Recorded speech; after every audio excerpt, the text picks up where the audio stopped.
Mr. Charles Clark, ladies and gentlemen, world changer. This guy right here is absolutely off the chain. I love him. I love his perspective. I've just been blessed to just know him on multiple levels, and just to hear his insight and his input of how he just reached thousands of people, and then have a chance to collab, and he reaches maybe 5 or 6, and he's one of the most powerful and yet consistent people I have ever met. Just absolute love him. Welcome, Charles. Let me just read a little bit just about this individual. Check this out. He attended Florida State University, 3-time national champion. I didn't know that. Woo, woo. 10-time All-American, 6th fastest man in the world by the age of 22. I almost want to just stop right there for a second. I'm just going to keep reading. Just 1 year away from landing the first shoe deal as a track field superstar. I want to put just a check mark right there. Like, how did that happen? Like a trendsetter. And just like that, this is man, it's just like that. A 99% tear in the right quad muscle, an injury that I'm not even going to use the word that's here right now. Well, I just want to just use the word sidestepped, stepped his career, his dream. And basically, he was saying that he knew it was over. His purpose was gone.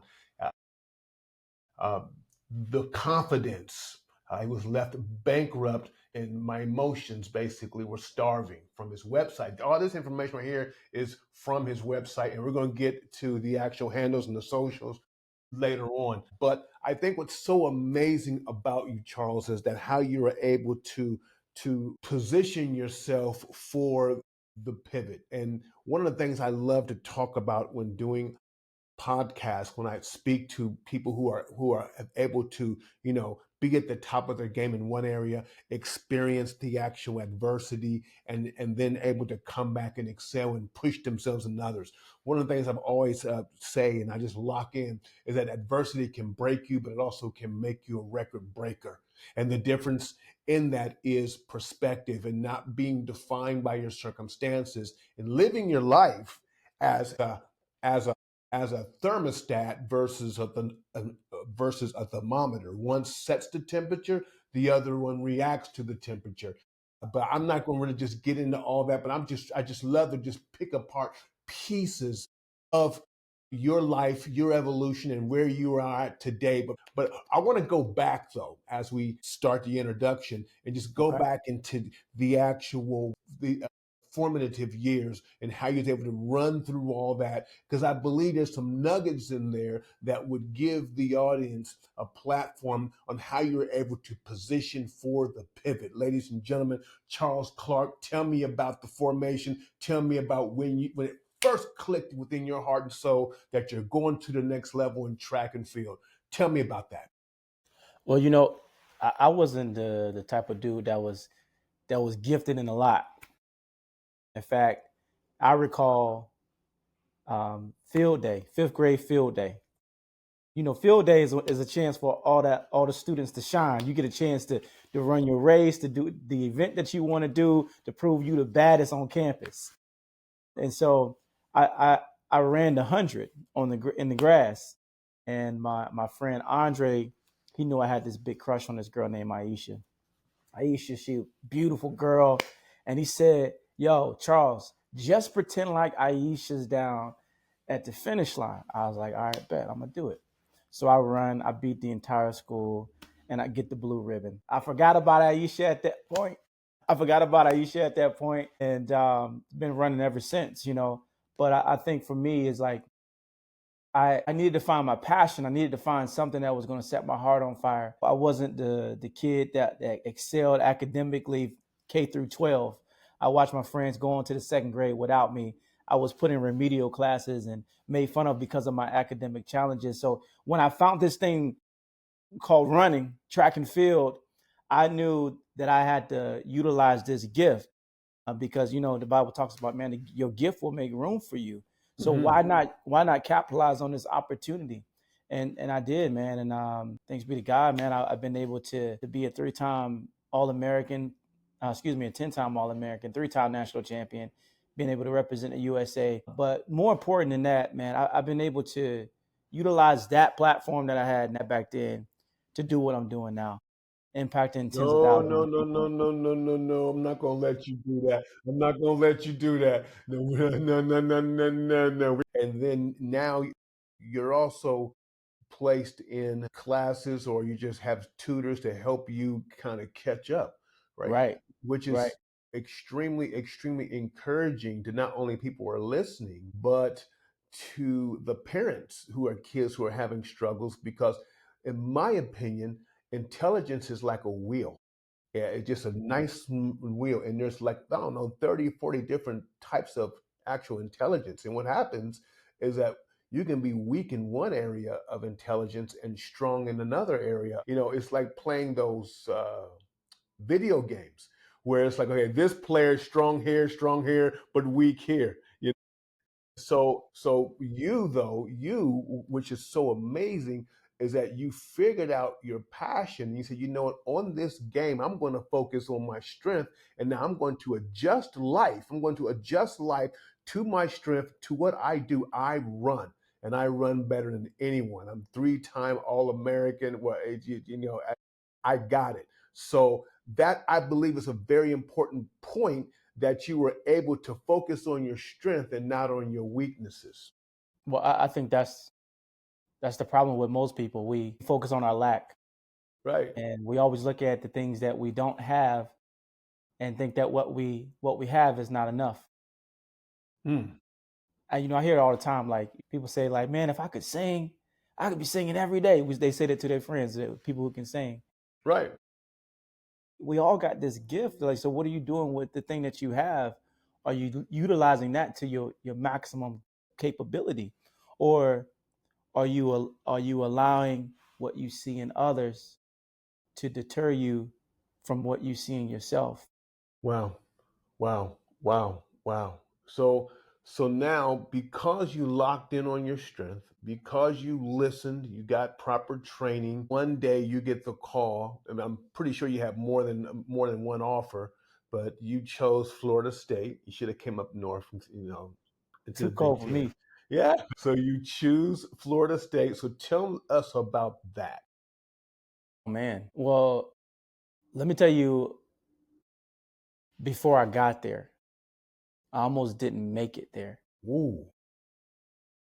I watch my friends going to college now because I didn't get the test score I needed for the SAT or the ACT. Mm.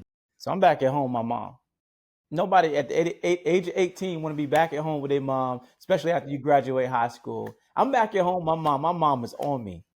She's like, look, you either going to college or you going to the military, but you can't stay here this long. You just got to figure it out. So I'm studying. I'm studying for this SAT. I'm studying for this ACT. And I knew that if I could just get the score I needed that was based off of my GPA, I'd go to any college I wanted to go to. So I'm taking this test in September, failing it. I failed it. 120 points, took it again, failed it again by 100 points. I'm thinking, you're like, your third time is going to be the charm, right? I'm going to pass this test. Right. I'm going to be able to achieve this dream that God put on my heart. Man, third time, I failed it again. At this point, I got one more chance. I don't know whoever listening to this, you ever been discouraged. Like you tried really hard. You thought this was going to be your moment. And then life knocks you down. You were in your thrive zone, but then life somehow got you thinking negative. I was talked about by high school coaches. They say, oh, we knew you were going to be a failure just like the rest of them. I'm looking at my dream and looking at my circumstances. And I'm like, how in the world am I going to be able to overcome this? I just kept showing up, though. Mom said, keep showing up. Keep showing up because you got to get up out of here. Right? No, she just said, keep showing up. Keep showing up. I took that test in December, last time I could take it. Passed the test by one. And I went on to Florida State. I chose that school because they didn't give up on me. They checked up on me every single time. They believed in me. They gave me a little bit of hope when I didn't have the hope myself. Right.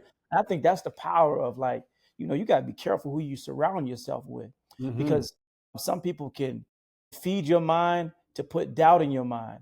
But some people can drown your doubt and water your will. That's why I got this poster on the back. I need to get people around me who's going to drown my doubt, who's going to water my will, who's going to be the backbone and the standard for my life, that's going to reflect excellence. That's the people that I want around me. And Right. because of that, I was able to, go on to Florida State University. But check this out. Somebody who struggled from K through 12, he would make the dean's list and ACC honor roll in college. And I would graduate. And maybe my encouragement for anybody out there, you ain't never too old to change. You ain't never too old to get it right. You might have to start over, but your life ain't over. And if you just keep showing up, keep believing in yourself, and who knows the possibilities that are before you, but you will never be able to see the promises that's for you if you quit in the middle. Right. Right. Mm.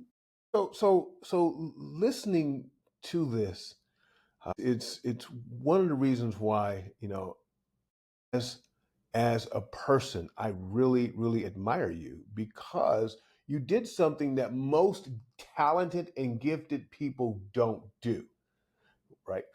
A lot of talented and gifted people, they rest on their ability and they don't couple their ability with hard work, discipline, and persistence through resistance.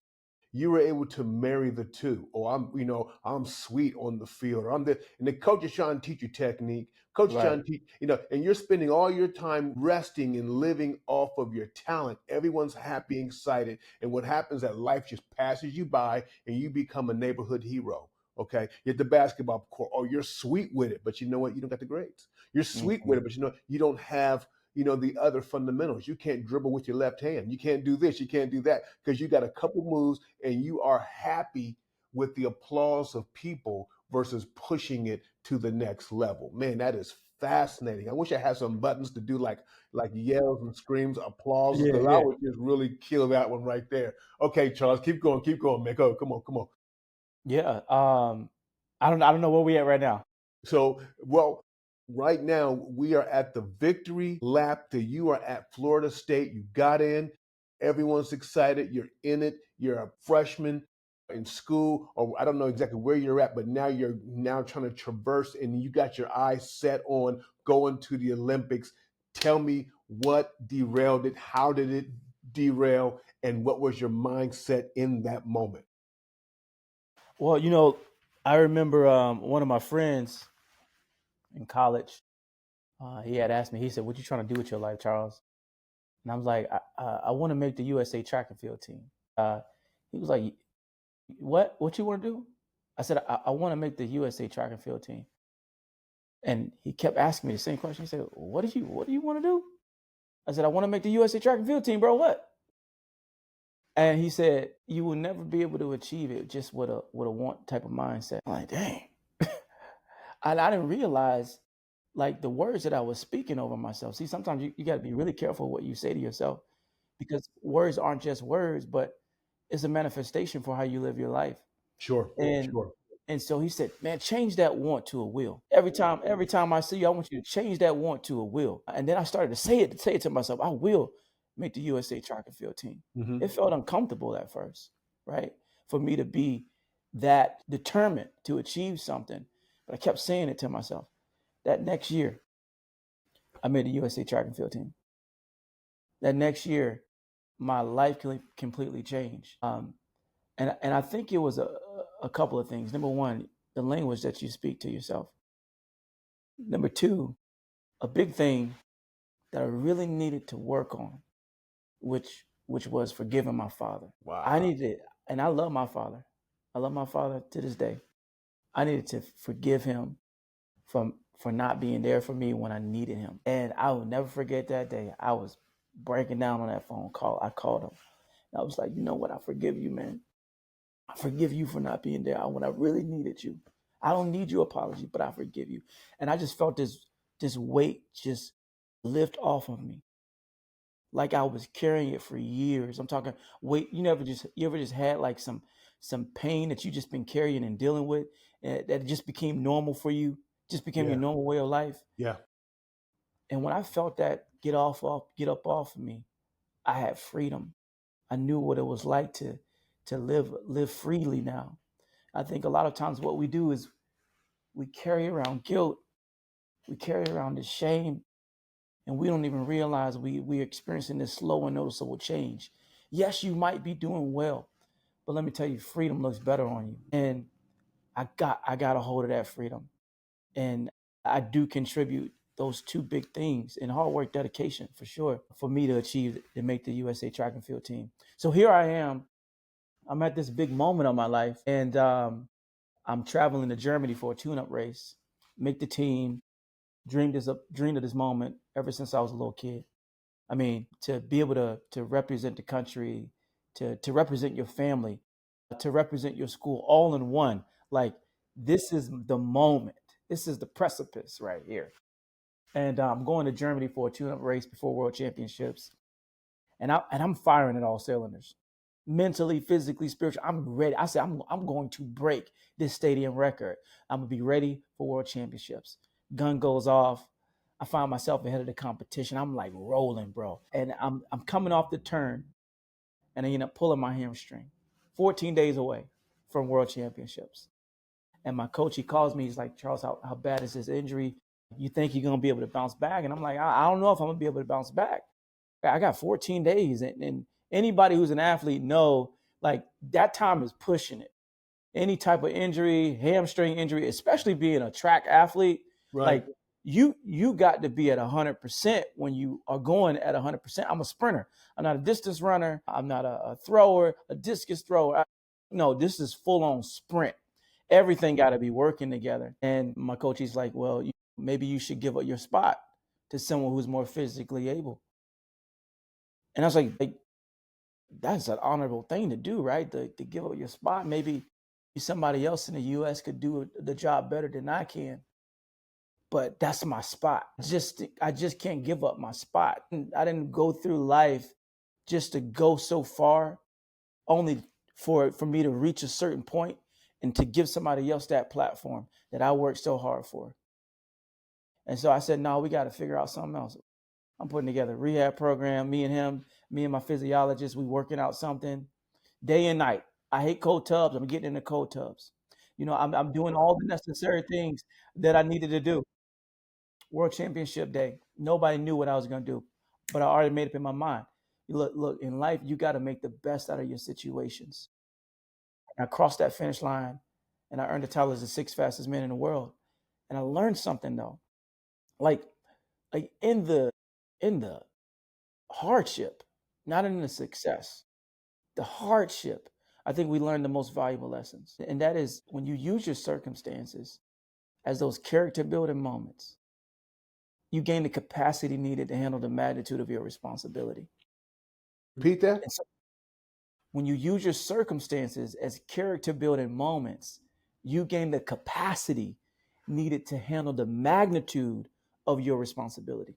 Man, that's powerful. Yeah, I it's love it. it's not perfect life reach the goal. It's what is my circumstance? Can I be tested in that, bro? Like fully. Can I use that to mold me and shape me to become the man that I need to be, the woman that I need to be, the child that I need to be, the student that I need to be? Because that will be your greatest teacher. It's not your talent. Right. It's not what you've been given by gift. Yes, that is important, but it's how you perfect it, how you channel it to create what we all are gifted with, which is the ability to do excellent things. That's what it's about. That's what it's about. Man. So hearing you and knowing you creates a huge understanding because now I understand your approach and how you do what you do, why you do what you do. And some people use their talent as a platform, and you're using the talent as a doorway to move into other things and greater things, and as a versus, you can be it can be a actual platform, or it can be a diving board. Okay, that doesn't matter because you're going to jump off and you're going to do other stuff with it. That is absolutely fascinating, man. So now you're the sixth fastest man in the world. bam, you're sitting there, you got it locked in. You got people calling you, hi, Charles. You're getting letters. I don't know what's happening in that moment, but it's probably a euphoric moment. And knowing you're training just as hard, if not harder, for the next, the next plateau. What happens? Tell me about Yeah, so we're the next season, and I mean, I'm feeling sharp. I'm coming back as the fastest 200-meter runner in the country, and I got one season left before turning pro. I'm projected to sign a multi-million-dollar deal, and I was doing 120-meter sprints in practice. So my last set, coach like, hey, let's clean this up. When you come with that curve, I really want you to elevate, lift off, and as I'm elevating, like coming up real nice and tall, I hear a pop in my right quad muscle, pop, and I knew like that won't good. right. Like we've had injuries before, but like Uh, when that didn't sound good. When you hear a snap yeah. and you see a dent in your leg, you go in the shop because you realize it's bigger than the physical injury, but it's everything that comes along with that. All that hard work that I put in cancels out, and you got to start all over from scratch. But I didn't know how far, and that went with a long journey of healing where I honestly I lost my identity. I didn't know who I was.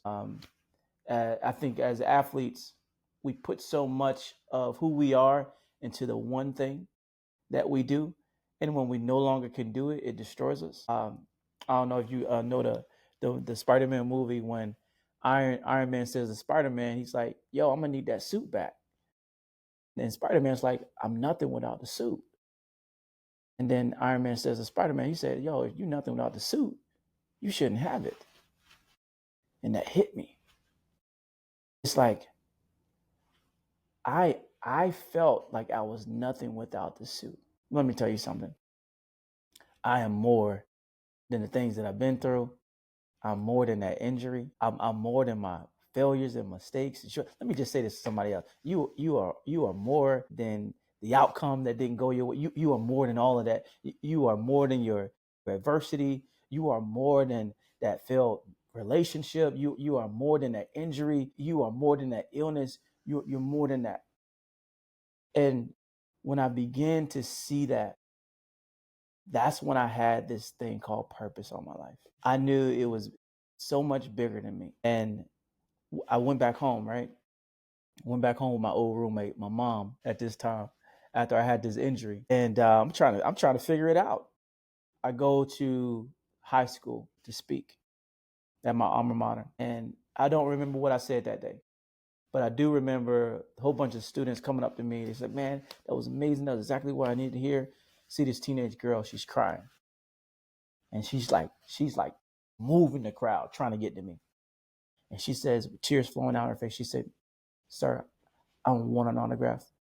I don't want a photo. I gotta let you know what you said on that stage. It changed my life because I felt like killing myself today. But you make me want to live my dream." And I'm thinking, how can you see something like that inside of me? I don't got my life together.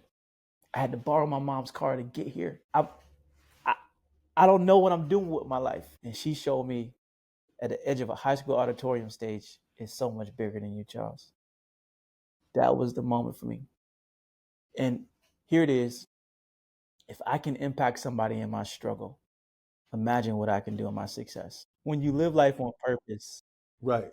it will dare you to live life beyond the boundaries of what you're facing. Yeah. And one of the reasons probably is because it's no longer about you. It's no longer about me. Right. And every bit of thing that I do at this point in my life is bigger than me. If it ain't bigger than me, it ain't worth the energy. Wow. You mean, man, no, we got, I need more, Charles. I need more. listen, listen. Do me a huge favor. Hold on. I got to put this in order. Okay. Let's bring this up to 2025. Now we've seen the setbacks. We see the comebacks. You're moving. Now you're speaking everywhere. You're probably worldwide. I'm watching you. I'm looking at your website. I'm copying bits and pieces off of your website. Oh yeah, man. I'm like, I'm trying to hack this brother for real because he's out there and he's doing his thing. I'm so happy. I'm so proud. We both speak, Thank you, but you're bro. doing it at such a profound level. Everything is great. But you know what, Charles? There are some other Charleses out there, man. There Hmm. are people who are stuck in the birth canal. There are people who are stuck in the process. They're stuck. There are athletes, every fall, you get hundreds of athletes who get cut. I go to football games and it just blows me away. Senior day, and they mention like 50 athletes who are seniors. I've never heard of these athletes on senior day. Like David, I'm like, who is David?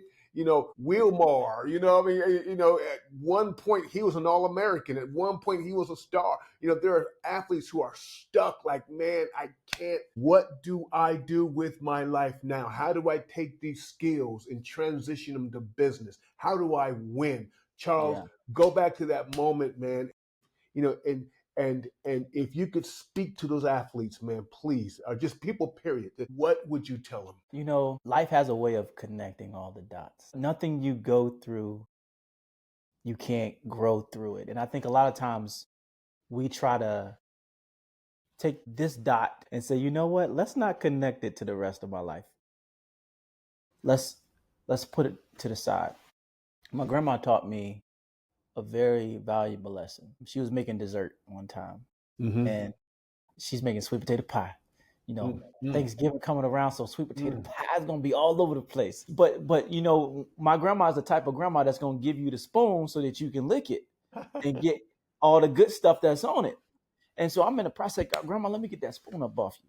She said it ain't right yet. And she says, go in the cabinet and give me some salt. Got some salt, bro, for a dessert. And she said, now this is gonna bring all the flavor together. When she said that, she didn't know how profound that was for my life. We can't compartmentalize the salt.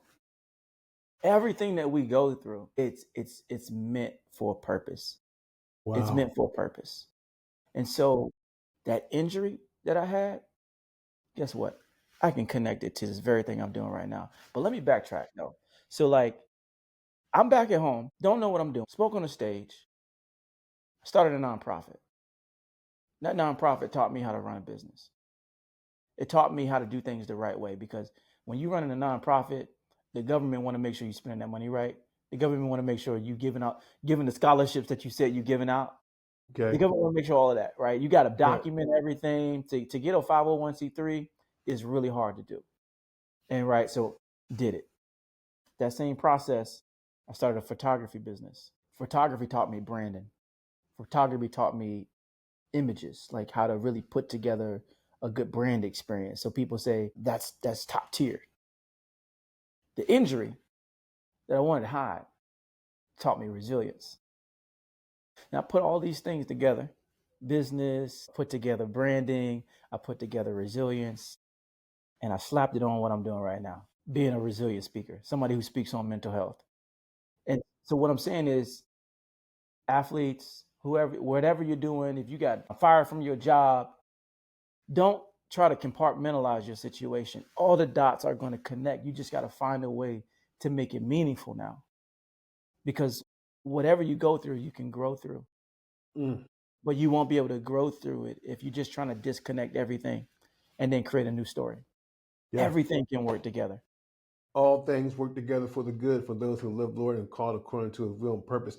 And with that, I would be what you shared would be incomplete if you did not talk about your secret weapon, and that's Christ Jesus. Oh, come on. Yeah. So guess what? You know what? Let's go there. Yeah. Charles, please talk Yeah. about the secret weapon of it all. Yeah. Yeah. I think a lot of times when I'm getting on these big stages and people asking me, who's your mentor? Who's your role model? Who do you Right. look up to? It's Jesus. Mm. I don't need to look at man because I think we live in a society now where everyone is getting disappointed by influencers. And so, but I know one person who's really consistent. who never changes. He's the same from the beginning to the end, Alpha and Omega, Jesus Christ, man. And for me, that's where it starts. He is the source of my strength, right? And so I seek him. I got to seek him every day, not just every day, but at the start of my day, at the end of my day. I got to have him in the middle of the day. I don't, I've come to a point in my life, I don't even want to make a decision if Jesus ain't in it. Right. I think a lot of times, like, yeah, gotta redirect you. You just go with your heart. Nah, man, no, I ain't there no more. Like when God tell me that's what I need to do, that's what I need to do. Mm. And so you're part of the wholehearted group that we have on Monday Hmm. through Friday, man. We dive in. If y'all want to get a part of that, it's free. Yeah, It's 7 a.m. We get on the call Eastern time. Look, man. I know. You in what Mountain time? Huh? What time zone you No, in? I want Eastern. Oh, I you in want East? Eastern. Okay. Yeah. Yeah. East Coast time. So we get in, man, and we make a joyful noise first thing in the morning. We pray together. We read the word together. We challenge each other through scripture, man. And it's just been so enlightening to be able to disciple in that way. The Bible Yeah. talks about make disciples, Yeah. all nations. And I Yeah. feel like that is my biggest responsibility. I got this platform, and yeah, it's great and all, but it means nothing if I'm not out here spreading the love of Jesus Christ. Oh, I love that. I love Yeah. that.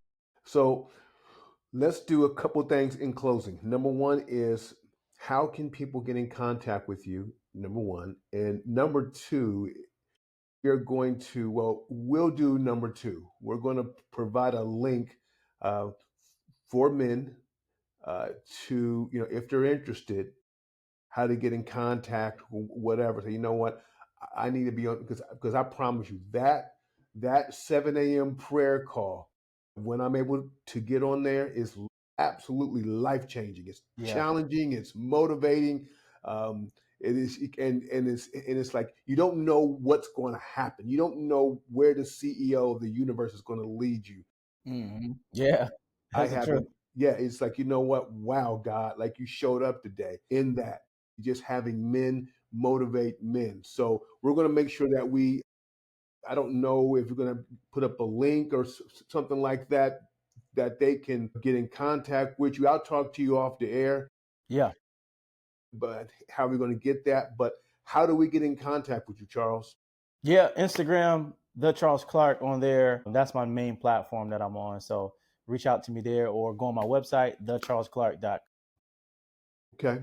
All right. Well, listen, thank you very, very much. I love this. God Hey, really calls bro. the qualified. He qualifies the called. Charles, stay on the line afterwards when we actually sign off. So we'll figure out what will be the proper protocol to get people to say, you know what, I'm a man and I need encouragement, Mm-hmm. accountability, a word, and just grow in group. All right. Yeah. God Yeah. bless you guys. Play to win. Keep on winning, and we'll go from there.